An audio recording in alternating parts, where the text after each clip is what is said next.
Peace. Welcome. Thank you guys so much. We're going to get started. My name is Rachel Berry, and I'm the director of the Morristown Festival of Books.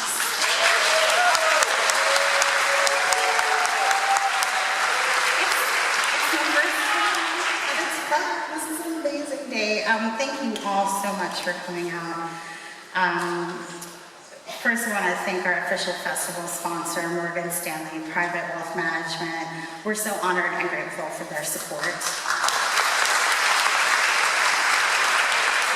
And then we would like to thank our generous presenting sponsors, Lori Siegel and Joe Nosofsky, Wendy and Greg Supron, the Community Foundation of New Jersey, and the Mayo Performing Arts Center. This historic and absolutely beautiful venue is graciously sponsored by Kim and Finn Wentworth and JP Morgan Chase. And of course, our festival could not exist without the commitment of all of our donors and the 200 amazing red-shirted volunteers, many of whom I see in the crowd. I can't thank you guys enough. You've been amazing.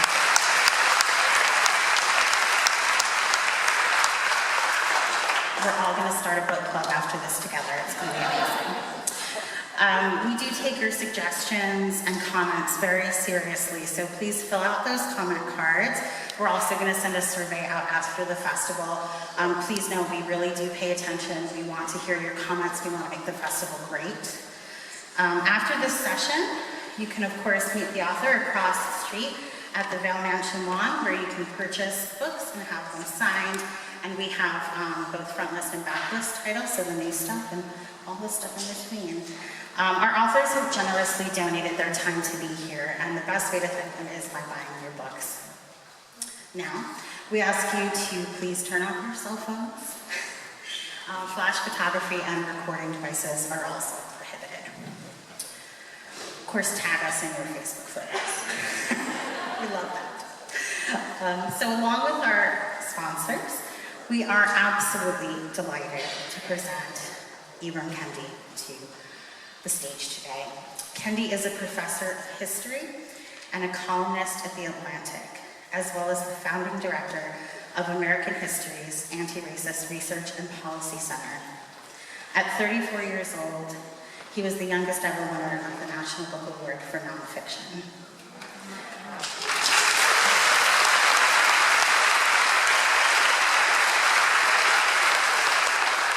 Right now, he's working with award-winning author Jason Reynolds on a young adult version of Kendi's National Book Award-winning Stamped from the Beginning called Stamped: Racism, Anti-Racism, and You, and that will publish in March 2020. And I can't wait.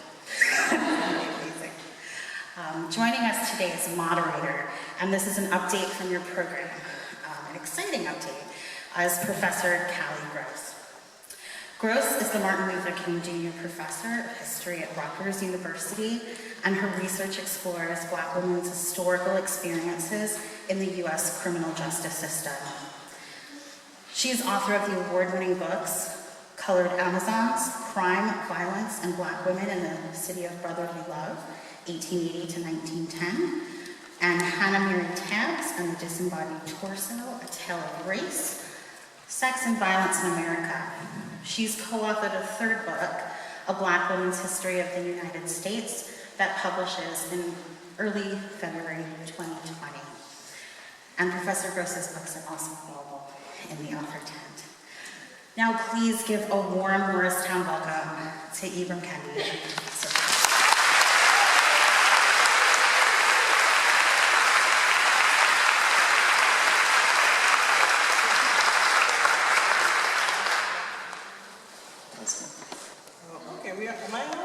Yes, okay. All right, so, well, good afternoon. I want to thank you. Ibram, it is wonderful to see you again. And I really enjoyed this opportunity to read your book. You know, it really stands confident. It's not. Can you hear me? Now you can? Oh my gosh. Okay, so I'll start over. All right, Ibram, it's wonderful to be here with you today. I really enjoyed reading your new book. I think it stands confidently at a lot of different types of work. So it's sort of like, it's history, it's sociology, it's part autobiographical. It's deeply researched and it's also super accessible. So it was fascinating for me just to read it and learn so much about you. And one of the things that I want to do is you dedicate the book to it and you end with survival, right? And I'm wondering if you could talk a little bit about that journey and how it influenced your approach to researching and writing a book. Sure. So first of all, Kelly, I'm so happy we were able to have this conversation. Thank you all for coming this afternoon. So I think really for the better part of the last 6 years, I have in my family been dealing with cancer and the question as to whether people are going to survive. And so a few months after my wife and I were married in 2013, she was diagnosed with breast cancer. And at the time I was researching for my last book, Stamped from the Beginning, The History of Racist Ideas. And so she struggled for the better part of a year and a half through treatment. And she was able to survive that breast cancer. But not long after she survived, my mother was diagnosed with cancer. And so that I think was in 2015. And so she was able to somehow survive breast cancer. And in the middle of me writing this book, literally, I think I had already written about 5 chapters. Last January, I was diagnosed with cancer. And I was diagnosed with stage 4 colon cancer. And so really, over the last 6 years, I've been sort of dealing with, for the lack of a better term, both cancer and racism. And the more I sort of, in a way, the more I came to understand racism, the more I came to understand the way it related to cancer. And specifically, the way that I've seen how different cancers have been treated. I began to see that we can actually treat cancer, I should say treat racism, in the same way. And what I'm talking about is typically, for those of you who survived cancer or who's going through cancer right now or who's caretaking someone with particularly a metastatic cancer, typically doctors have 2 forms of treatment. There is a local treatment and a systemic treatment. The local treatment is typically to literally go in and surgically remove, let's say, racist policies from the body. But typically, doctors don't stop there.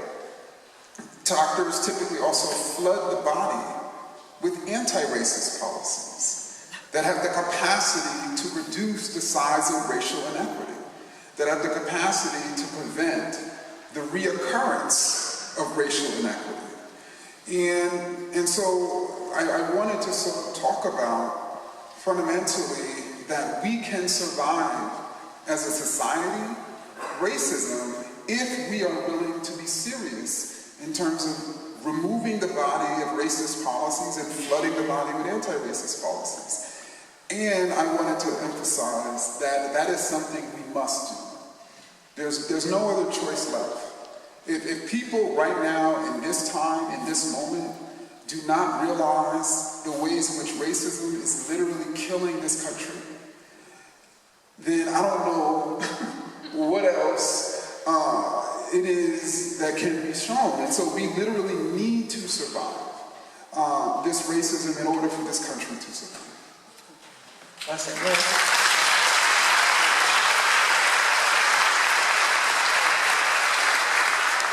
And so now, one of the things that you do that I think really gets at the urgency of this issue of racism and the way that it's afflicting the country is you really start out by sort of laying out the terms. and you talk about what it is to be racist and what it is to be an anti-racist, and then you also sort of indict what I think people imagine is this sort of neutral position, right? The people who are, it might not be this one thing, but they're not racist. And you really kind of challenge that. So I wonder if you could just talk a little bit about that and sort of lay it out for them. Sure. And so in my sort of research on the history of racists with an S, whether you're talking about slave traders, slaveholders, colonizers, Jim Crow segregationists, whether you're talking about white supremacists or white nationalists today, or even people that Americans typically don't conceive of as racist. Historically, all of these groups of people have self-identified as not racist. So when they have been charged with being racist, when we have said as a society that their ideas are racist, that their policies are racist, they have responded in the way Americans typically respond today. I'm not racist. And so for me, if the term not racist has always been used by racists to identify themselves, then we should not be striving to be not racist. Because essentially striving to be not racist is striving to be what? Racist. That is literally and always has been a term of denial. And instead, we should seek to strive to be anti-racist and fundamentally recognize that there are racists and there are anti-racists. There are racist ideas and there are racist ideas and there are anti-racist ideas. There are racist policies and there are anti-racist policies. There's no such thing as a race-neutral policy. There's no such thing as a not racist idea. And there's no such thing as a not racist person, except a person who is in denial about their own racism. And so in the text, I didn't want to just make that case. I also wanted people to clearly understand the distinction between a racist and an anti-racist idea, so that they can essentially look out at their own ideas and ideas in society and be able to analyze, okay, is that idea racist or anti-racist? And a racist idea suggests that there's something superior or inferior about a racial group. Better or worse, this is what's wrong or even right about a racial group. While anti-racist ideas suggest that the racial groups are equals, that there's nothing wrong or right about any racial group, that no racial groups are better or worse, really, in any way. Okay. Oh, sorry. Yes. So apparently I was holding the antenna. I've held a lot of mics before. So very quickly, in terms of defining a racist and an anti-racist policy, I define a racist policy very simply as any policy that leads to racial inequity. And an anti-racist policy is any policy that leads to racial equity, period. So the consciousness of the policymaker doesn't matter. The intent of the policymaker doesn't matter. Whether the policy has racial language in it or not doesn't matter. The outcome determines whether the policy is racist or anti-racist. And then for people, what we do in each moment defines and determines who we are in each moment.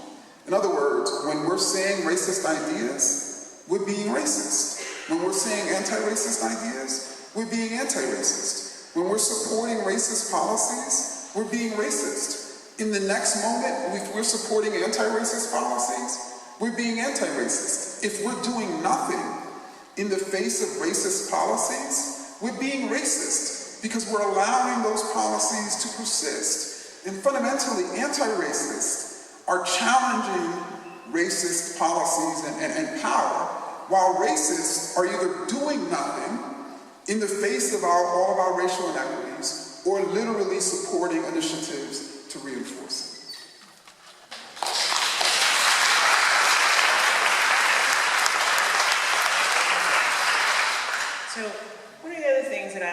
about this book, and all your writing really, is that when you interrogate these issues around sort of race and racism, you don't only do it in a way that assigns it or expresses it through what it is to be black or look at blackness.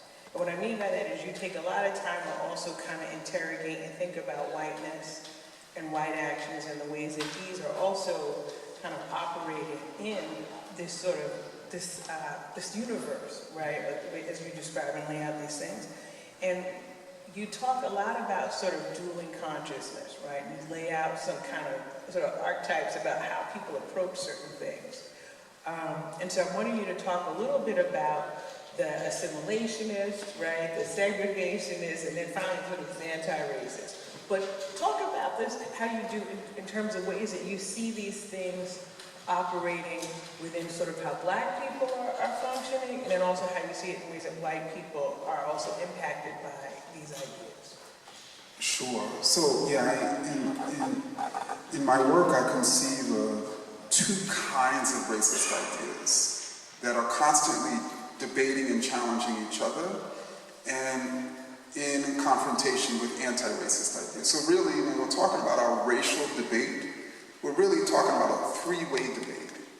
And so to give an example, anybody heard of the nature versus nurture debate? So that actually operates within racist thought. In other words, some racist ideas make the case that certain racial groups are inferior by nature. Other ideas suggest that certain racial groups are inferior by, am I going to take a guess? Nurture. In other words, historically, you've had people say black people are genetically and innately inferior. You've had others that have said the racial groups are created equal. Black people became inferior on earth. In other words, their inferiority is the result of their culture. It's the result of coming up in those broken communities, those broken homes, those broken families. And so this second position, this black inferiority by nurture, I conceive of as assimilationist ideas. Because typically, what assimilationists are doing is they're making a case that black people, let's say, are culturally inferior because they're assessing them from their own cultural standards. In other words, they're standardizing their own culture and then judging other cultures from their own standard. And then they're stating that the inequities in our society are the result, in part, of those cultural inferiorities that I see. And so, segregationists who are making the case that we're created unequal typically state to assimilationists that, no, these people are permanently inferior. And so, therefore, the only thing we can do to solve the race problem is to enslave these people, is to incarcerate these people, is to deport these people, is to kill these people. And if anything, segregate ourselves as far away from these people as possible. But assimilationists have been like, no, actually, they're not like animals. We don't need to get away from them. They're like children. We need to civilize them. We need to develop them. We need to assimilate them. We need to basically culturally give them civilization.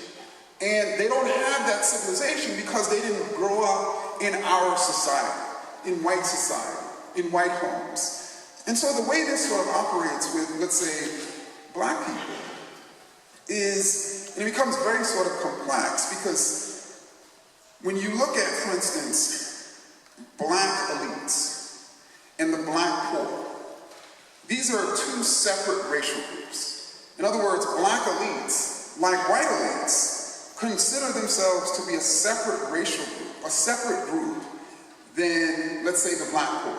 And I say like white elites because white elites classify certain people as white trash. In other words, they've separated themselves, right? And so black people do the same thing too.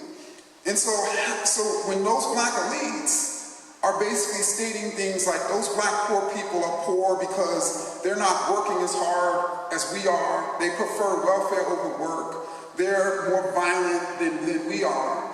But since they're black, or since they're human, or since their inferiorities is a result of their poverty, we can civilize them.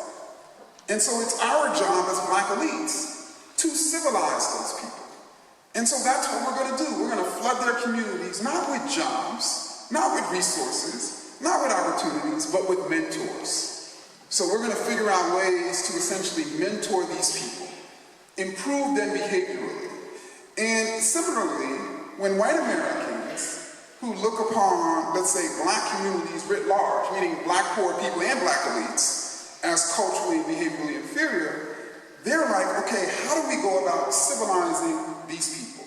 Let's too suggest mentors. Let's too suggest other programmatic initiatives that help with the behavioral characteristics of these people.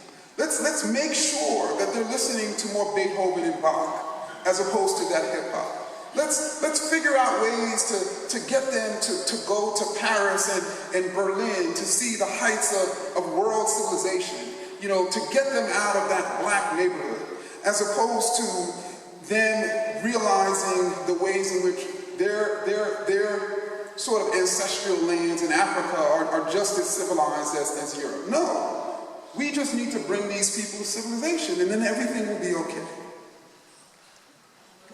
So now, this is good, so you know, right? People got to take that in, right? We're getting into the book where it gets uncomfortable for folks now. Okay, and so on to that part, one of the really, I think, interesting, I'll say for me, the intense part of the reading was when you argued that Black people could be racist too. Because, you know, I'm in that generation of folks, right? Even though I fancy myself younger, right? But I'm in that strata, right? Of folks who were sort of taught that Black people can't be racist because we don't have the power to enact, like, you know, that because of structural racism, right? And that's not to say that Black people, like most people, can't harbor prejudices, right? And have racial prejudice, but that racism is also about power. Right, and there's a way in which Black people are not empowered in this society to enact it. And so you really kind of challenge that. So I want you to talk a little bit about that, because I have questions for you. That's what I love for you, but I have questions. So I think that, first and foremost, there's two different things going on when people say, let's say Black people can't be racist because Black people don't have power. One is a collective statement. In other words, Black people collectively do not have power, and so therefore they can't be racist. And when you look at American society, which racial group collectively sits in positions of power? But I think there's another thing that's being said, and that is every single individual Black person does not have power, and therefore can't be racist. I think those are two completely different conversations. So with the first one, you know, obviously collectively, Black people do not have power in this country.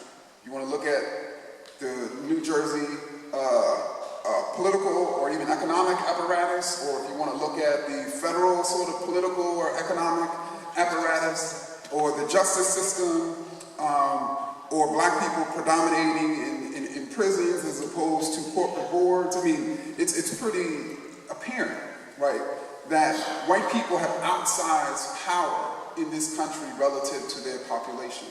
And Black people have disproportionately less power than, let's say, white people. That's indisputable.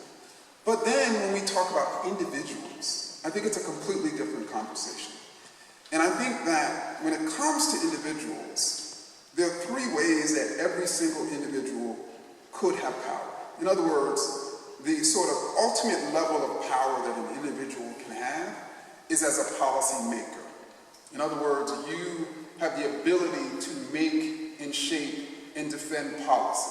As a politician, as a corporate executive, as the minister, I should say the pastor of a church, you shape policy for an institution, a community, a society that governs people.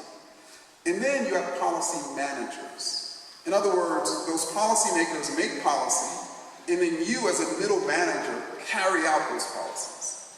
And then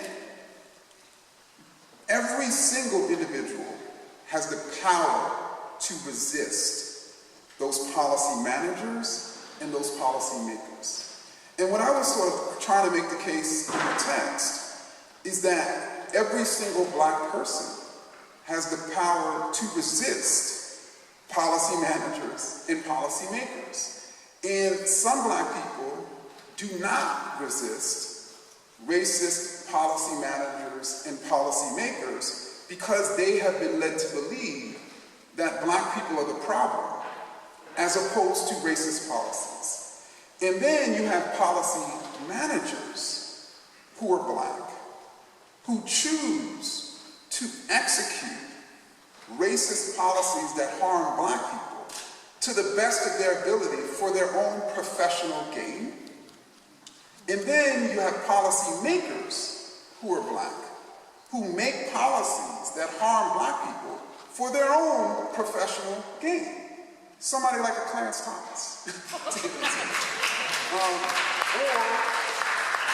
or that all of these police chiefs, black police chiefs, who were pretty critical during the era of the mass incarceration of black people. And so I think that it's critical for us at an individual level to recognize that there are black people who are supporting racist policies that harm black people, who are expressing racist ideas that denigrate black people. And typically, because of that, black people are being harmed. And they're doing it in very similar ways as white individuals who are supporting racist policies out of their own self-interest. And so, that's something that I wanted to recognize and sort of challenge, that these individuals have power, and instead of using their power as part of the struggle against racism, they are using their power to reinforce it. I'm only midway through. All right, so I'm going to speak. No, this is good. So while I'm, no, speak too long. You're dropping it. That's what we want. So I was going to play devil's advocate for you on that, but I think maybe I'll move on. Hopefully there's a Q&A. You look at me like, no, go play devil's advocate. Because I want to try to get through some other parts of the book, and maybe I'll see if I can tie it in. So what you laid out, I think, is, here's the question I have for you. Even these people, right, the black actors who are themselves enacting racism or in service of racism, are they not themselves victims of this thing? Yes, some of them. In other words, what we find is that typically the more black people actually rise in the economic ladder in this country, the more likely they are to face racist policies. But the question, I think another side of the debate is, how can black people, or even Latinx or Native or Asian people, be racist if they don't benefit from racism? And what I also try to argue in the text is the ways in which, for instance, black men benefit from policies targeting black women. The way in which black elites benefit from racist policies targeting the black poor. The way in which, if R. Kelly's victims were a series of white girls as opposed to black girls, that there would have been a different societal response. And so what I'm trying to make a case about, and this is not just for black people, but any group of people, is fundamentally, when we're defining terms, we have spent so much time defining terms based on the perpetrator and intent, rather than the victim and the outcome. So as far as I'm concerned, I don't care who you are. If you're saying that there's something fundamentally wrong with black transgender women, and you are serially attacking them, you're being racist. And that racism is sitting at the intersection of transphobia. If you are somebody who is shying away from challenging racist policies that are growing the racial wealth gap, I don't care who you are, you're being racist. And I think if we focus on the victims and the outcomes in this society, then we'll probably be able to change the life chances of those victims will be able to change those outcomes. We're so focused on the perpetrator. Even when you call, somebody's, for instance, in this society, particularly, and I think this is something that people of color constantly talk about when we're engaging with white people, that a white person says something that's racist, and then a person of color points that out, or even another white person does. And then, instead of that white person focusing on what they said and the harm of what they said or did has brought onto people, what do? They defend themselves, start crying, attack back, say who they are, say you don't know me. So then the entire conversation shifts from the victim to the perpetrator. And we as a society are so focused on the perpetrator. That's why so many people care about a white woman cop who murdered somebody, as opposed to the person who was murdered. Right.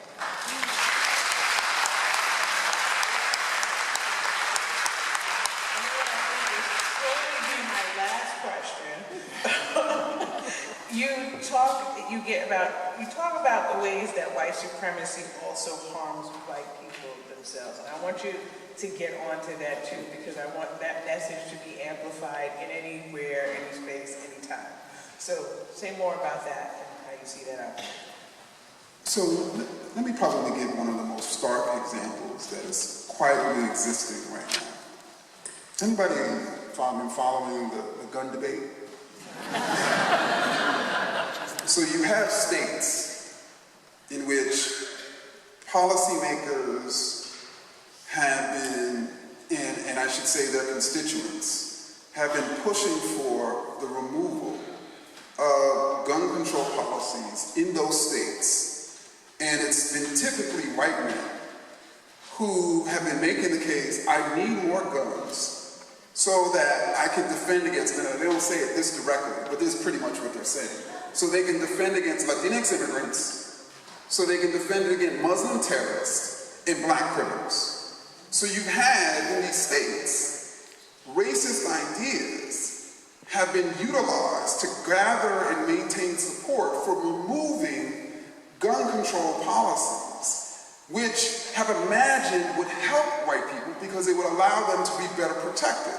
What's actually happened in those very states where you've had a removal of gun control policies is you've had a proliferation of guns, particularly white men buying guns, and a proliferation of those white men when having situations taking those guns and shooting themselves. In other words, you have this spike in white male suicide by handgun and other forms of guns in the very states where you had a reducel or removal of gun control policies that were apparently pro-white, that were advocated by people we consider to be advocates of white people. So you had essentially people who promoted these policies as pro-white are leading to white death. And I think that's a classic example of what's happening now. And when I say that this is a massive issue, that the number of white men who are being killed, I should say, who are committing suicide by handgun is equivalent to the number of black male homicides. That's how much it's happening right now in those states. And it came about as a result of racism that was supposed to be pro-white when it was really anti-white.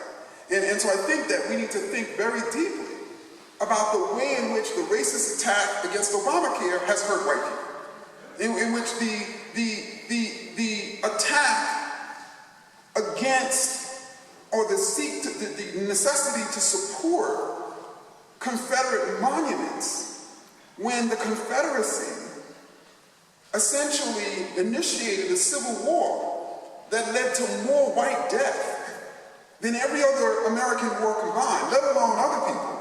When people who consider themselves to be white supremacists sort of look up to Adolf Hitler, when he initiated a war that led to tens of millions of white people dying and the ruining of Europe.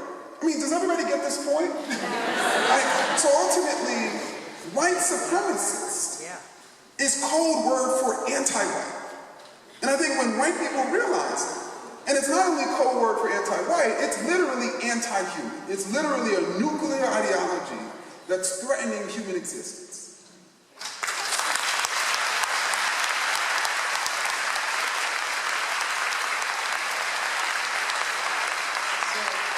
That's our time, folks. So now we're opening it up for Q&A. So if folks have questions for Ibram, or Dr. Kendi, as I would call him, all right, you are welcome to raise them. And we have folks in the aisle, their hands in the back and in the front, who will come to you with the microphone. It would be helpful if you could stand up. I think it would be easier for people to see. Okay. We might need to take a line here too, just because I feel like. Okay, so line, we'll queue up instead. This would be better. I think that's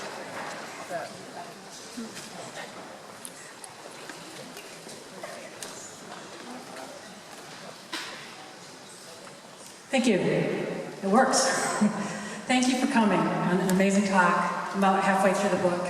I'm working on finishing it. One question that I have is, could you speak a little bit more to, you've talked about high-level policymakers. And I would guess that there's a significant number of people in the room that don't really feel like a policymaker. And so, what about how to be an anti-racist in individual day-to-day reactions and in our individual communities where we don't feel like we have the power? Sure. So that's why I specifically wanted to explain the power that a policy manager has. That you literally have people who are middle managers who recognize a policy that they are charged to carry out is actually leading to racial inequity. So one of the things that they're seeking to do in their everyday job is figure out ways to thwart that policy itself, to undermine it. Particularly, obviously, they don't want to get caught, right, and fired because of it, but they're trying to figure out ways to undermine the very policies that they've been charged to carry out. And people are doing that right now, just as you have other people who are not. And then, in terms of the level of power to resist, you have people who don't have managing or making power, but they've decided, I'm going to join that local or statewide or national organization that is resisting racist policies. I'm going to donate my time to that organization. And then some people don't have much time, but they have money. So then they donate their money to those organizations. And some of those people it would harm them professionally if it was found out that they donated to those organizations. So they do it anonymously, right? There's so many different ways in which we can get involved. And I think that's a quick example. Dr. Kendi, I wanted to thank you for coming out and sharing something I think is genius in many ways, because in our society a lot of times people are not intentional about how we combat racism, and putting anti in front of racism is a very intentional way of attacking it. I would ask you, in the case of Black Lives Matters, we know that the response in many ways is Blue Lives Matter. How would you, based on how you approach anti-racism, address some of the underlying issues with Blue Lives Matter as a contrast to Black Lives Matter? So I would say that it's racist. I would say that what type of evidence do people need in order for them to see there's so many different ways in which Blue Lives Matter? And that's not to say that or people who are police officers are not putting themselves in harm's way. That's not saying that sometimes police officers are hurt on the job. That's not saying that police officers are sometimes killed on the job.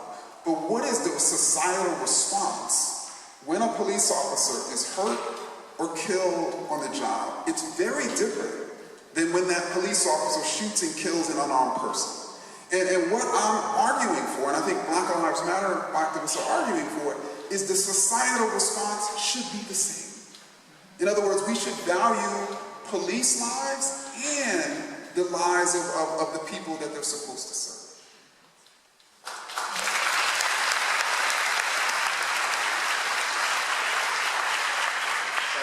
Thank you for coming. I wanted to ask you your thoughts on the difference between individual racism awareness and the collective racism awareness.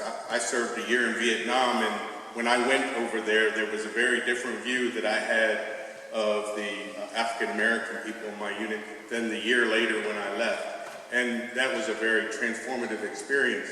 Hopefully we all don't have to do that here. So how as a society can we take some of the lessons that we learn individually and apply them in a collective sense?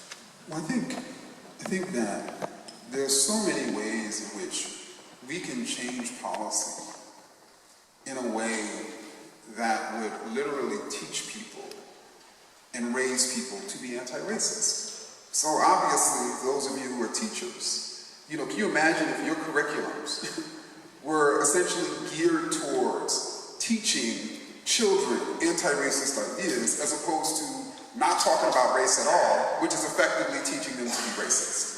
Or can you imagine that there were mechanisms in which, for instance, public officials were not able to traffic in racist ideas to win elections? Can you imagine if politicians could not use false racist ideas to essentially woo voters, right? Because a lot of our racist ideas have been popularized by politicians who've been manipulating people into imagining that there's this problem and imagining that they're going to be the societal messiah from that problem, right?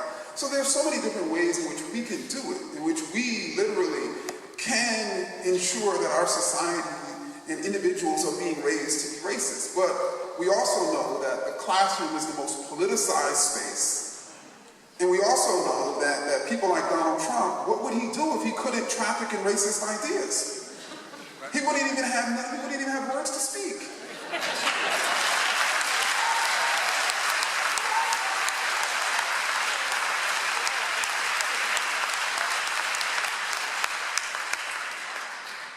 Just to reiterate, thank you very much for coming and for doing this talk. I just wanted to ask what you feel the most pressing racist policy is today and how we might rectify that.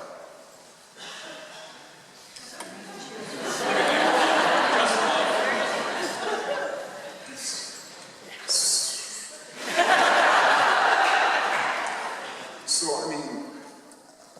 when I look at the top 10 leading causes of death in this country, 8 of the 10 are diseases.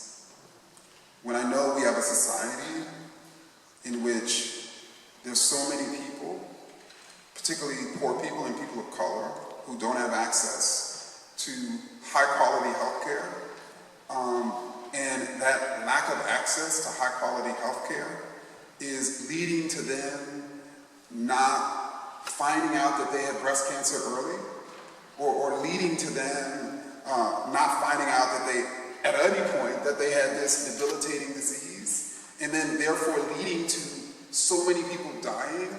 I would probably say the fact that we do not have free, high-quality health care for all.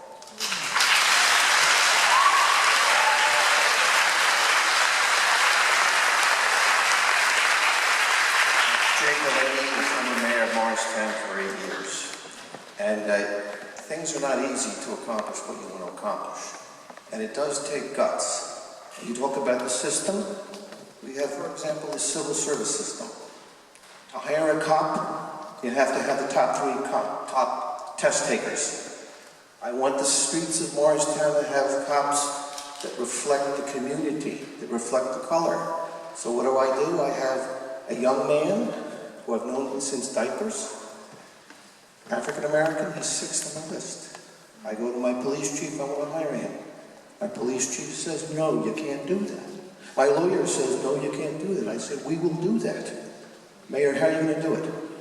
We're going to hire 2 cops. My guy's 3rd on the 2nd list. And I'm told you're breaking the law. I said, put me in jail. The bottom line is, you have to be creative. Just like the case at Harvard, the judge ruled the right way in favor of affirmative action. I know it's tough, we'll see how it goes, but you have to be creative and go outside the system. Thank you.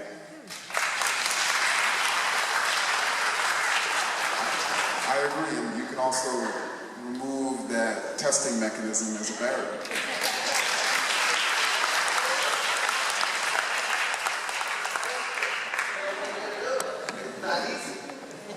Hi, thanks for being here. So I'm a high school English teacher, and I Teach All American Boys with your now co-author, Jason Reynolds. You co-authored that book.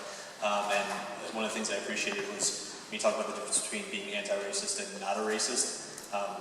And I tell my students there's only one scenario under which anyone ever needs to utter the phrase, "I'm not racist," and it's after they've done or said something that is racist. I mean, you could have wrote the book.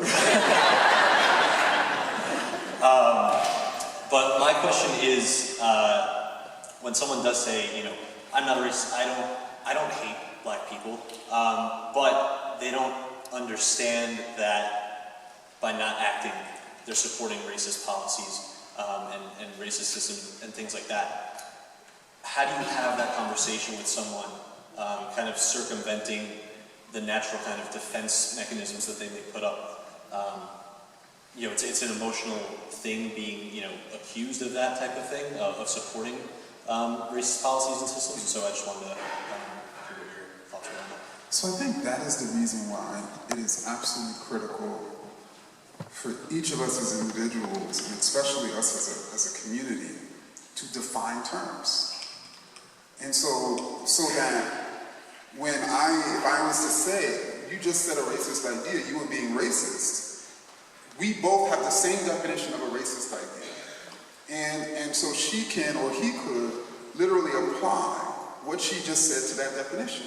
But if we don't have common definitions, and we don't have agreed upon definitions, before that charge is laid down, then one is just going to define racist ideas in a way that exonerates them by basically saying that idea isn't racist, right?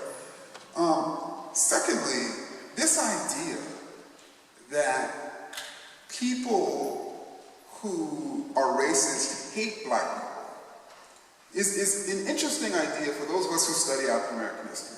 We go all the way back to people like Thomas Jefferson, who apparently didn't hate Sally Hemings.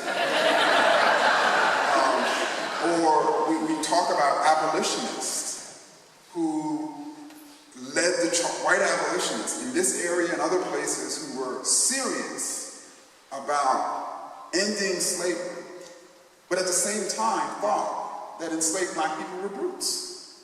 Like, that's what they would say, that slavery has literally made these people into subhumans. So clearly, these were good people. These were people who northern blacks were like, you know what, I'm glad these whites are challenging slavery and recognizing this is bad. But at the same time, they were imagining that black people who were enslaved were brutes. So whenever they were saying that, they were being racist. You know, there are people right now who are going to the southern border, not to figure out ways to eliminate policies and concentration camps and lack of opportunities, but they're figuring out ways to collect or to adopt a Latinx baby so they can civilize them, right? Because they love those kids, right? We have to recognize how that's being racist too, in a different type of way than the person who's trying to essentially set those kids into those camps. Thank you for coming, Dr. Thank you, Dr. Kennedy. My question has to do with the economy. So when I went to college, it was during the recession. And I had a first-person view of what economic policy did for people of color, as far as like kids who couldn't afford to go to school. Since we're on the cusp of another one, how is there a way forward? I guess my question is, how do we build multicultural, multi-ethnic coalitions to fight against economic policies that are instituted by the rich, who benefit the rich, as well as post-recession? We know that post-recession, the rich get richer. So how do we do something about that now, before the going gets tough? And how do we bring people together who might not see things the same way, but economics affects us all? So I guess that's my question. Thank you. So when we look back at American history, and when we even look at our current moment and talk about, for instance, why in the United States is the working class so divided and so relatively powerless compared to working classes, for instance, in Western Europe? What is keeping Americans divided What is preventing working people from having basic free necessities that other working people have around the world? What's their racist ideas? In which they view their enemies. People have been misled into believing that their enemies are people in their own classes. And that somehow their saviors are people who are wealthy. And then you have people who, and this is somewhat sort of off base, but you have people who are challenge policies that harm, I should refuse to challenge policies that would prevent the continuous hoarding of wealth by the super rich, because they imagine that one day they're going to be super rich. Just like I used to think I was going to be in the NBA. And so, like, people are not sitting in their class position. We have middle-income people who are not thinking about what's best for middle-income people. They're thinking about what's best for rich people, right?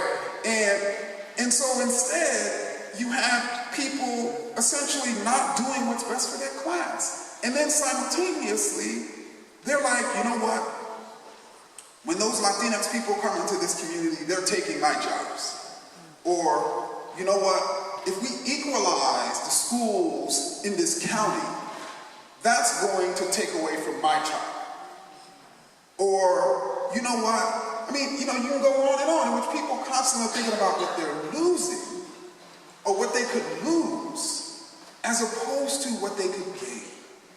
And literally, the way in which power, racist power, wealthy power, has been able to maintain its grip on all of us has been because of that very central fact that people are so worried about what they're going to lose as opposed to what they're going to gain. And so even like in the case of schools, you know, when people think about equalizing the schools, they think of their school becoming like the school, the public school where those poor kids go, as opposed to that boarding school that the super rich send their kids to in New England. Like, that's how people think. And so then their school stays the same as opposed to becoming like that boarding school that the super rich send their kids to. And so I think we have to essentially begin to imagine a different type of country. But instead, we're constantly fearful. Like, Americans are fundamentally, like, their ideology. There's so many different ideologies, but if there's a single governing ideology of Americans that distinguish Americans from others, it's fear. And I mean, can you imagine? I mean, we can understand at an individual level how problematic it is for that person to be scared about applying for that job, because all they can think about is the struggles as opposed to what they can gain. Right? How as a society, as a community, how problematic, how can we march forward if we're always looking back?